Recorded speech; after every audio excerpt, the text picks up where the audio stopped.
বন্ধুরা, কেমন আছেন? আশা করি সবাই ভালো আছেন। বন্ধুরা, আমরা আমাদের বগুড়া অভিযানের গত পর্বে আপনাদের দেখিয়েছিলাম মহাস্থান ব্যতীত বগুড়ার স্পটগুলো, যেগুলো স্পটে কিনা আপনারা সুন্দর সময় কাটাতে পারেন। তো আমরা বলেছিলাম সেকেন্ড পর্বটি আসছে, যেখানে কিনা আমরা দেখাবো মহাস্থান সংক্রান্ত ব্যাপার। তো আর দেরি নয়, চলুন আমাদের সাথে আমরা মহাস্থানগড় অর্থাৎ প্রাচীন পুন্ড্রবর্ধন নগরীর ধ্বংসাবশেষের যেসব জিনিস অবশিষ্ট রয়েছে এখনও, সেসব জিনিস দেখা শুরু করি। মহাস্থানগড় দেশের অন্যতম প্রাচীন পুরাকীর্তি সমৃদ্ধ এলাকা। পূর্বে এর নাম ছিল পুন্ড্রবর্ধন বা পুন্ড্রনগর। একসময় মহাস্থানগড় বাংলার রাজধানী ছিল। এখানে মৌর্য, গুপ্ত, পাল, সেন সাম্রাজ্যের প্রচুর নিদর্শন পাওয়া গেছে। বগুড়া জেলার শিবগঞ্জ উপজেলায় অবস্থিত এই মহাস্থানগড়। বিখ্যাত চীনা পরিব্রাজক হিউয়েন সাং ভারতবর্ষ ভ্রমণকালে পুন্ড্রনগর পরিদর্শন করেন। প্রখ্যাত ব্রিটিশ প্রত্নতত্ত্ববিদ স্যার আলেকজান্ডার ক্যানিংহাম 1879 খ্রিস্টাব্দে মহাস্থানগড়ের ধ্বংসাবশেষকে হিউয়েন সাং বর্ণিত পুন্ড্রনগর হিসেবে সঠিকভাবে শনাক্ত করেন।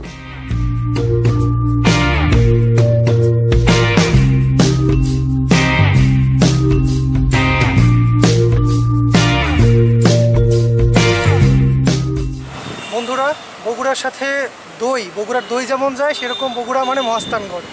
বগুড়া আসবেন, মহাস্থানগড় আসবেন না, এটা তো হয় না। আমরা এখন আছি বগুড়ার মহাস্থানগড়, যেটাকে বলে আর কি মহাস্থানগড়ে। এটি হচ্ছে প্রাচীন পুন্ড্রবর্ধন নগরীর ধ্বংসাবশেষ যে জায়গাগুলো আছে, যেগুলো প্রত্নতত্ত্ব অধিদপ্তর ডিটেক্ট করেছে, সেই জায়গাগুলোর কিছু এখানে আছে। এখানে আছে মহাস্থানগড়, পাশে আছে হচ্ছে বাসুবিহার, গোবিন্দ ভিটা, মহাস্থান জাদুঘর, এগুলো লক্ষ্মীন্দরের বাসর ঘর, বিভিন্ন জায়গা আছে। তো আমরা এই জায়গাগুলো আপনাদের এখন ঘুরে ফিরে দেখাবো। আপনারা এখানে আসলে কি দেখতে পাবেন সেটা আপনাদের একটু শর্টকাট দেখিয়ে দিব, বাকিটা আপনাদের এখানে এসে দেখতে হবে। আরেকটি কথা, সেটা হচ্ছে মহাস্থান জাদুঘর এবং মহাস্থানগড় এলাকাটা, রাশেদ এদিকে দেখাও। এই জায়গাটা এখন অনেক সুন্দর ছাউনি আর কি, এগুলো অনেক সুন্দর করে সাজিয়ে রাখা হয়েছে, অনেক সুন্দরভাবে এগুলো সংরক্ষণ করে রাখা হয়েছে। আপনারা এখানে আসবেন, আপনারা ডে ভিজিটের জন্য অনেক ভালো একটি জায়গা, এখানে আসলেই বুঝতে পারবেন। এখন আমার সাথে আসুন, আমি সব কিছু আপনাদের ঘুরিয়ে দেখাবো।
দর্শক বন্ধুরা, আমরা এখন আছি মহাস্থান জাদুঘরের মেইন গেটের ঠিক একটু পাশে। ইচ্ছা ছিল জাদুঘরটা ঘুরিয়ে ফিরিয়ে আপনাদের দেখাবো, এর প্রিমাইসটা অনেক সুন্দর, এটা দেখাবো, কিন্তু বিধি বাম আমরা যেতে পারলাম না ভিতরে, জাদুঘর বন্ধ আছে। এটা সংস্কার কাজ চলছে, উন্নয়ন কাজ চলছে, এজন্য 1 মাস জাদুঘর বন্ধ থাকবে।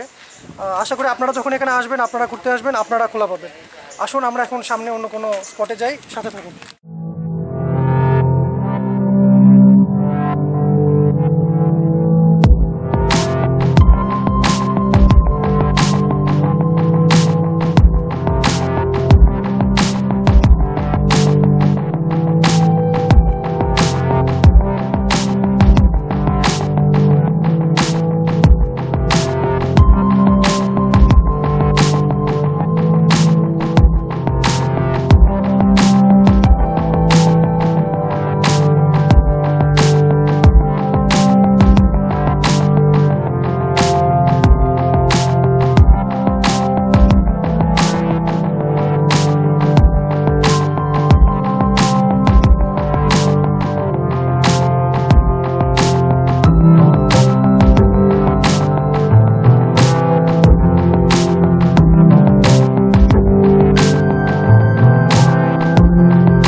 বন্ধুরা, আপনারা যখন মহাস্থানগড় সংক্রান্ত স্পটগুলো দেখতে আসবেন তখন প্রথমেই আপনাদের সামনে পড়বে মাইশওয়ার রাজিয়াল্লাহুর মাজার।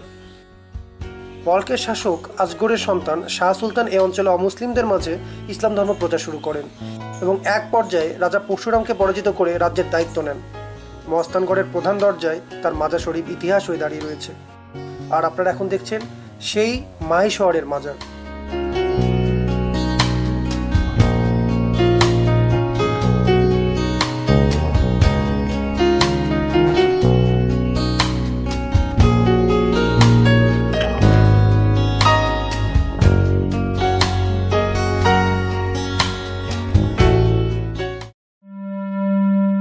সুলতান বলখির মাজার ও জাদুঘরের মাঝামাঝি গড়ের উপর জিয়তকুণ্ড নামে একটি বড় কূপ আছে। কথিত আছে এই কূপের পানি পান করে পরশুরামের আহত সৈন্যরা সুস্থ হয়ে যেত। সুলতান বলখি একটি চিলের মাধ্যমে ওই কূপের মধ্যে এক টুকরো গরুর গোশত ফেলে দিলে পানির আরোগ্যদানের ক্ষমতা শেষ হয়ে যায়। এই কূপের পানি দিয়ে মরা মানুষ জীবিত করা হতো, তাই এর নাম দেওয়া হয়েছে জিয়তকুণ্ড।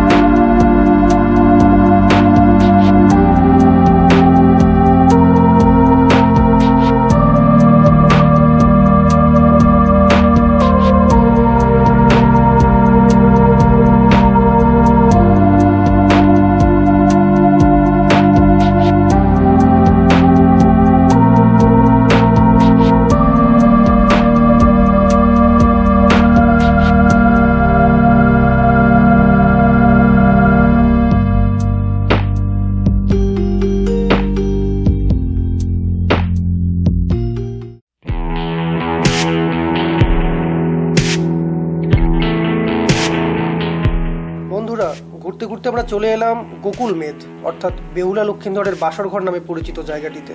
এটি বগুড়া শহরের টুরিস্ট স্পটগুলোর মধ্যে সবচেয়ে public choice tourist spot. Bogura শহর থেকে 10 কিলোমিটার উত্তরে এবং মহাস্থান থেকে 2 কিলোমিটার দক্ষিণে গোকুল গ্রামের দক্ষিণ পশ্চিম প্রান্তে এই গোকুল মেদ অবস্থিত। এটি বেহুলার বাসরঘর নামেও ব্যাপকভাবে পরিচিত। তবে প্রত্নতত্ত্ব বিভাগের মতে আনুমানিক খ্রিস্টাব্দ 7ম শতাব্দী থেকে 1200 শতাব্দীর মধ্যে এটি নির্মিত। বেহুলার কাহিনী সেন যুগের অনেক পূর্বেকার ঘটনা। বেহুলার বাসরঘর একটি অকল্পনীয় মনুমেন্ট। বর্তমান গবেষকদের মতে এই মনুমেন্ট 809 থেকে 847 খ্রিস্টাব্দে দেবপাল নির্মিত একটি বৌদ্ধ মঠ। এই স্তূপটি বাসরঘর নয়, এই স্তূপটির পশ্চিমার্ধে আছে বাসরঘরের প্রবাদ স্মৃতিচিহ্ন।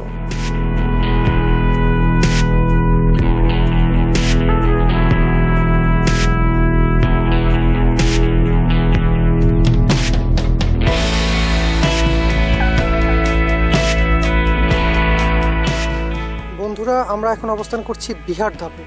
স্থানীয়ভাবে এটি তোতারাম পণ্ডিতের ধাপ নামে পরিচিত। এটিও শিবগঞ্জ জেলার অন্তর্গত একটি জায়গা। এখানে আসতে হলে আপনাদের মহাস্থান, জাদুঘর কিংবা বেহুলা লক্ষিন্দরের বাসরঘর যেখান থেকেই হোক না কেন সেখান থেকে সিএনজি অথবা অটো রিক্সা ভাড়া করে আসতে হবে। একটু ভিতরের দিকে হয়, ভাড়া নেবে কম বেশি 150 থেকে 200 টাকা আপনাদের বিহার ধাপ এবং সাথে বাসু বিহার, দুই জায়গাটাই আপনাদের দেখিয়ে নিয়ে আসবে।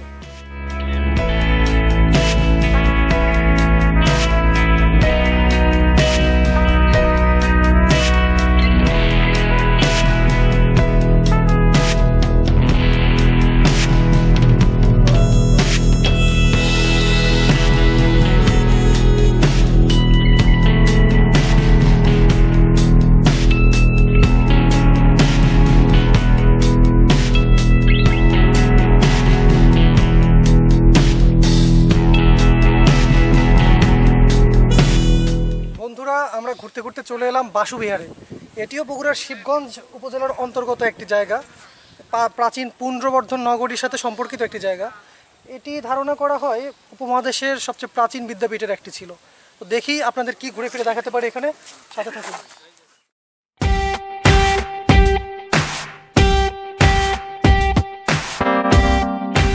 স্থানীয়ভাবে নরপতির ধাম নামে পরিচিত এই বাসুবিহার 1973 থেকে 1974 সনে খনন শুরু করা হয় এবং পরবর্তী 2 মৌসুম তা অব্যাহত থাকে।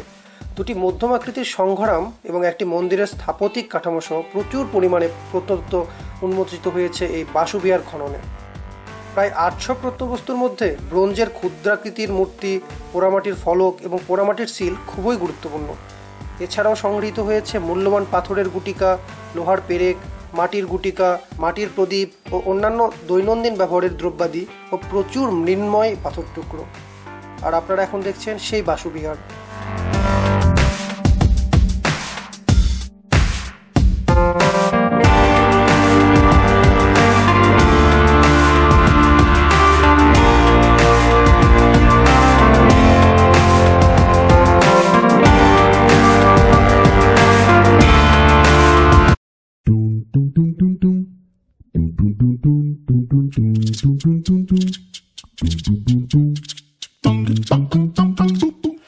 বন্ধুরা, আপনারা এখন যে মিষ্টান্নটি দেখছেন, যে খাবারটি দেখছেন, এটি হচ্ছে মহাস্থানের কটকটি। আপনারা যদি মহাস্থানে ঘুরতে আসেন তাহলে যে জিনিসটি না খেলে আপনার মহাস্থান আসাই বৃথা, সেটা হচ্ছে এই কটকটি। এখন কটকটি নিয়ে আমাদের কটকটি কীভাবে বানায় কিংবা এর বিশেষত্ব কী, কেন এটা এত বিখ্যাত হলো, এই ব্যাপারে কথা বলবেন নাসির কটকটি ভান্ডারের ভাই। আপনার নাম? আমার নাম রফিকুল ইসলাম। রফিকুল ভাই, তো এই কটকটি এত বিখ্যাত হওয়ার কারণটা কি ভাই?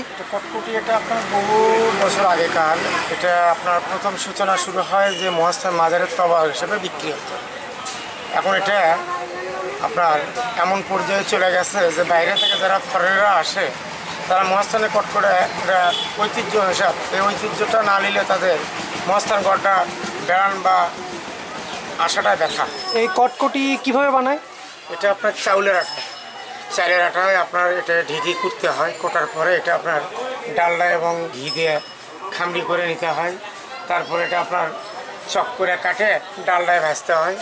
ভাজার পরে এটা আপনার গুড় দিয়ে পরে মাখা হয়।